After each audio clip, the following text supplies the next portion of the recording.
Hey, hey tribe, how y'all doing today? New subscribers, old subscribers, y'all go ahead and click that link if you're not already subscribed.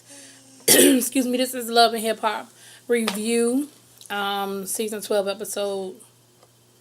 I think we're at episode 7. I'm somewhere in there, you guys. Um, this episode was interesting. A lot of storylines were moved forward. We start off the episode with Mama D crazy, but thinking that Nurse Bay is at the door and she all sexed up ready for her sponge bath, and it's Scrappy with some balloons coming to check on his mama. And he is like, "What the hell are you up here doing?" And so they have a good conversation, Mama D being Mama D.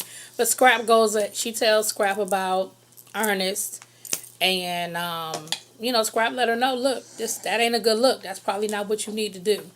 You know what I mean? Like, you probably need to leave that alone.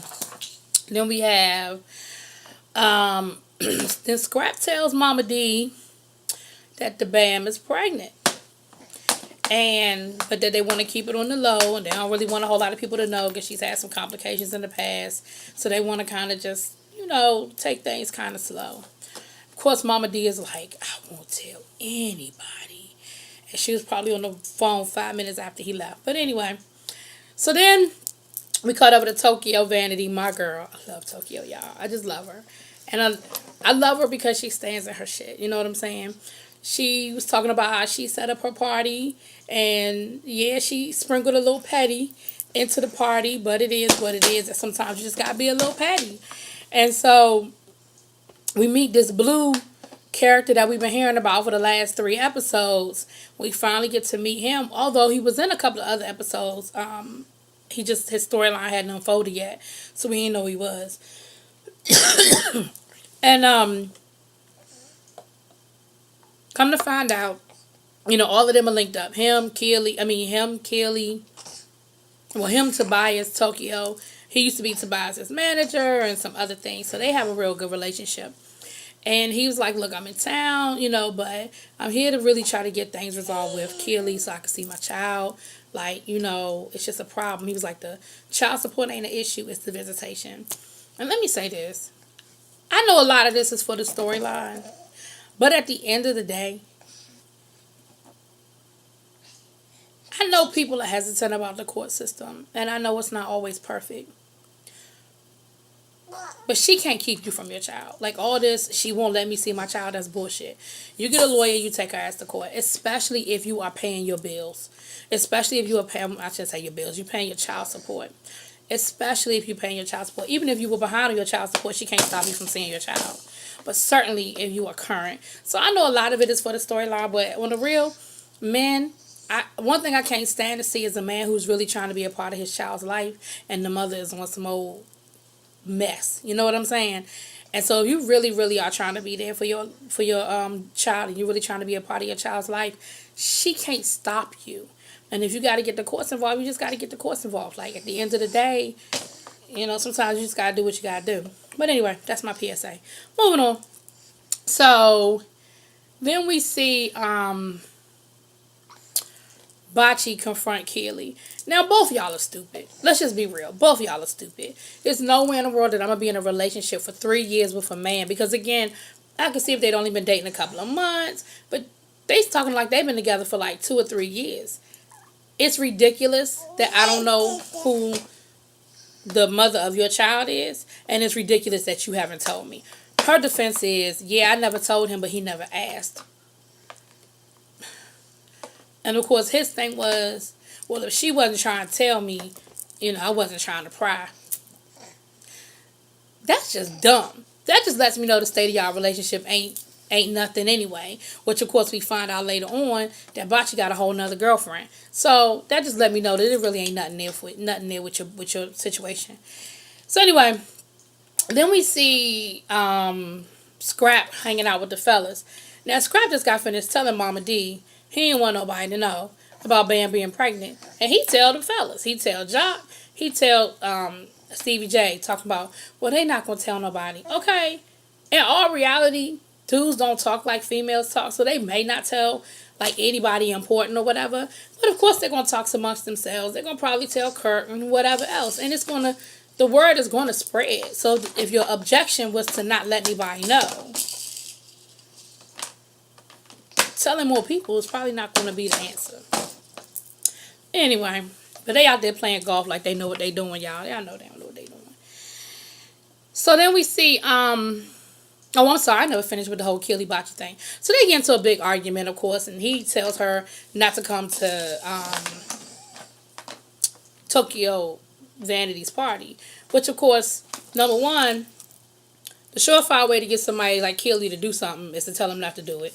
And number two, Tokyo really kind of wants her there because she's setting up this whole situation, the whole petty, with inviting Blue to the party and inviting Crystal to the party. So she already, Crystal is Bocce's girlfriend, or his other girlfriend. So, of course, she kind of want her there. But we all know Keely gonna show up. So they get into argument. So anyway, fast forward. Hey, Pooh. Yes, my nephew, y'all. I'm still babysitting. He'll wait. I was trying to get these videos done while he was asleep, but I didn't. If you know anything about babies, when babies are asleep, you got to get everything done. So I was trying to get stuff done while he was taking his little nap, y'all. Didn't happen. I got other stuff done, didn't get the videos done. So anyway, back to this. So we at the party. All the players are there. Everybody's there. Blue shows up. Him and Bocce are there. And him and Bocce have a grown man conversation. You know what I'm saying? They sit down, they talk. Bocce's like, look, I don't have no romantic feelings or anything. I don't care who she dating. I respect y'all relationship. I'm not trying to get involved in y'all situation. My issue is strictly coming from a father who want to see his child. That's it. He was like, I'm not trying to cause no problems. I ain't trying to have no beef. Like, I'm just, that's why I'm here. Bocce's like, cool. I can appreciate that. I can respect that. Thank you. Like, it is what it is. So, again, grown men handling business grown in a grown way. Because that didn't need to be no mess. Because Keely's the common denominator. Like, they don't have no beef with each other. Cool. Then, Keely, of course, shows up. And, Keely's all like, well, isn't this nice and cozy? What's going on over here? And Keely brings the girl that she set Shooter up with. So she being messy. Because she know that Sierra's probably going to be there. Shooter, I think, was there earlier and left. So she already knew she was bringing some mess to the party. So, and then out of this big old club, you come to their table. Because I'm sure they were sitting in VIP, But you come over to where all of them are. And, of course, she's like, oh, Blue. Oh, so that's what we doing now. Oh, so you up here now. It's funny how you got time to come to a party, but you don't have time to see your child. Which I find to be a pretty valid statement. Like, if your goal is to see your child, the fact that you in town and she don't know you in town and you haven't made an attempt to go over there, I think that's a pretty valid statement. But anyway, like, the club probably shouldn't be your first stop. So anyway, they go off and have a private conversation that everybody can hear because they be loud and cussing and fussing. And Blue like goes straight to 100. So I can see why they can't get nothing done because Keely didn't even get loud first. He did. He got loud first. He got in her face first. And, and then at the end, they came to some sort of halfway resolution that she was like, I'll think about letting you come see your child. No, you're going to let me see my child. Ain't no thinking about involved. And if you don't, then I'm going to call the police and we're going to have to, and we're going to take it from there. Like, unless you have full custody and there's some sort of court order that says I can't see my child without a officer or something being there, which I know y'all ain't do all of that. Y'all ain't do all of that. Then I'm showing up and I'm taking my child to Chuck E. Cheese. You know what I'm saying? Like, that's some old B. Anyway, so then she comes at Carly. They all come back to the table. So they get to arguing again. Now, Carly, Sean Garrett, Keely, Tobias, Jock. Why Jock there? I don't know. But Jock is there. Keely and her friend. Now, once Keely got done with her conversation with Blue Da Vinci, there wasn't no reason for her to even be at that table. You don't rock with nobody at that table. There's no reason for you to be there. Why you come back over there? For mess and drama. Here. No, everything does not go in your mouth. I was feeding him. He took the spoon out my mouth. I mean, out my hand. And won't give it back.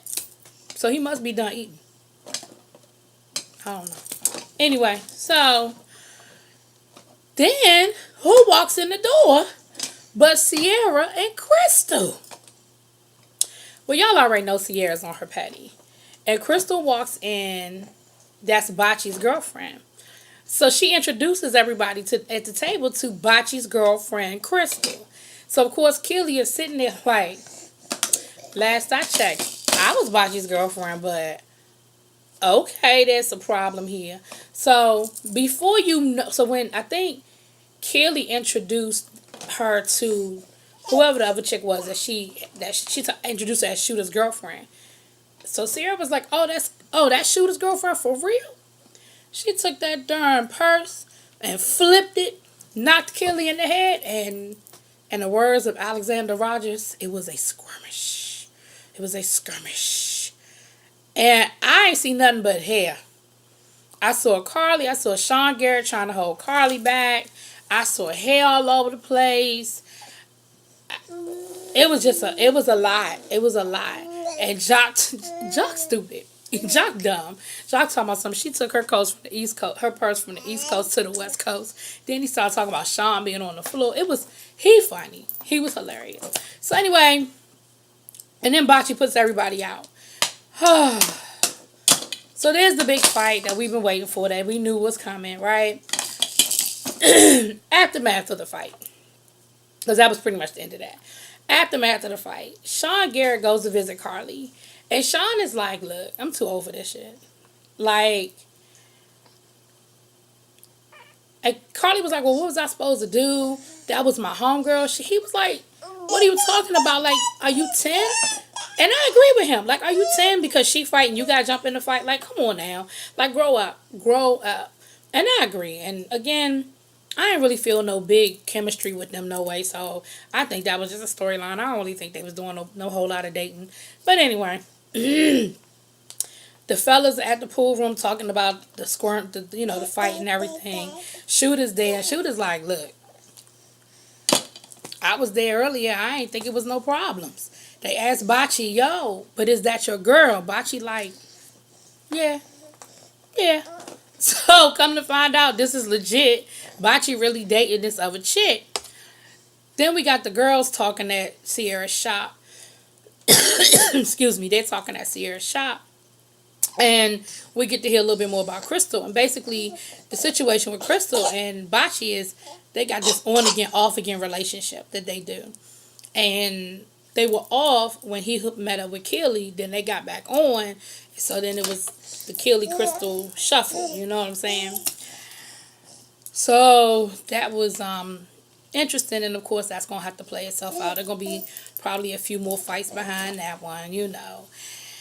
Then we see Bam and what's his name?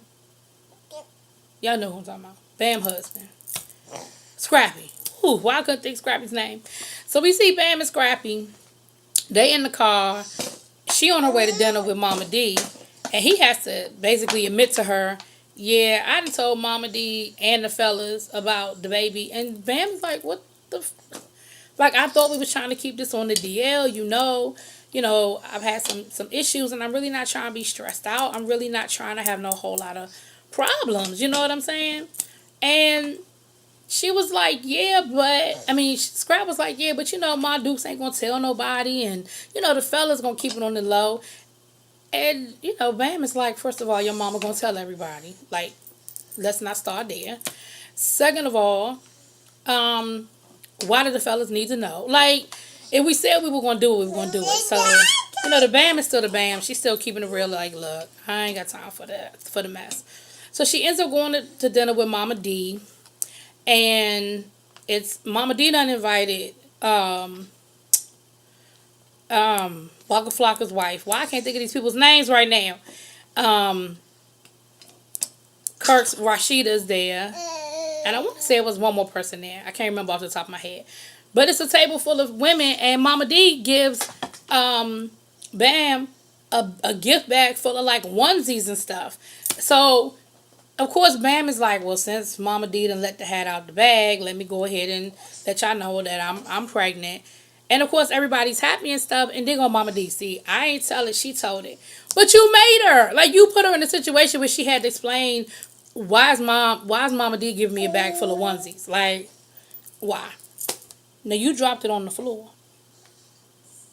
You dropped it on the floor. Now you don't have no more toys. You dropped everything on the floor. Hold on, y'all. You dropped everything on the floor. Look, you got that on the floor. You got that on the floor. You got that on the floor. Everything is on the floor. No! Don't put that in your mouth. Oh, y'all, I'm sorry. That was hood. So that was fun. That was cute. The last scene, my girl Tokyo. I love Tokyo, y'all. Y'all just don't know how much I love me some Tokyo. Tokyo is confronting Tobias. Now, I love you, Tokyo, but on this one, I feel like you jumped the gun a little bit. I think you might have overreacted just a little bit. You got some information that Tobias was out to lunch while you were out of town. You was out of town working. Came back. You got some information that Tobias went out to lunch with the ex-girlfriend. But he explained to you that her mama just died or grandmama died or somebody just died. And he was just there, to just kind of comfort her. And Tokyo wasn't hearing it. Tokyo was like, look, I don't need you. There's 20 other, out there that want me. She was like, this woman is a flight. My favorite line. She was like, she's a flight attendant. Why would you give up first class for standby? I said, oh, Tokyo. I was loving them, but I still think you overreacted a little bit, boo. The other line I liked was, she was like, of course she's a virgin and they're not sleeping together, and she was like, people always, act like if I was giving it up, that I wouldn't have to worry about men cheating on me. She was like, I got plenty of friends that's giving it up and they men doing the same thing. So at least this way, I'm at least holding on, I'm holding on to something. Like, I'm not giving them everything. If they're going to cheat, they're going to cheat regardless. And this way, they're not getting everything from me. And I thought that was very profound. Like, men going to cheat, they're going to cheat. There's men out here getting the poo-poo every night from their wife and they still out here cheating. So, clearly that ain't what keep men faithful, But Tokyo, you my girl, boo. But I think you overreacted a little bit on this one. He was letting you know what's up. He was like, look, you can't keep doing this and being insecure. And she was like, I ain't insecure. But that was a little insecure, boo. Just a smidgen. I think that. And I understand being upset, like, out of time. It looks suspicious. It did. But you got to trust your man when he explained to you what the situation was. I ain't saying be dumb. Keep your eyes open. But she tried to beat the man up. Security had to hold her back. Like, it was a lot. And I just don't think it had to go that far. But I still love you, boo. Still love you.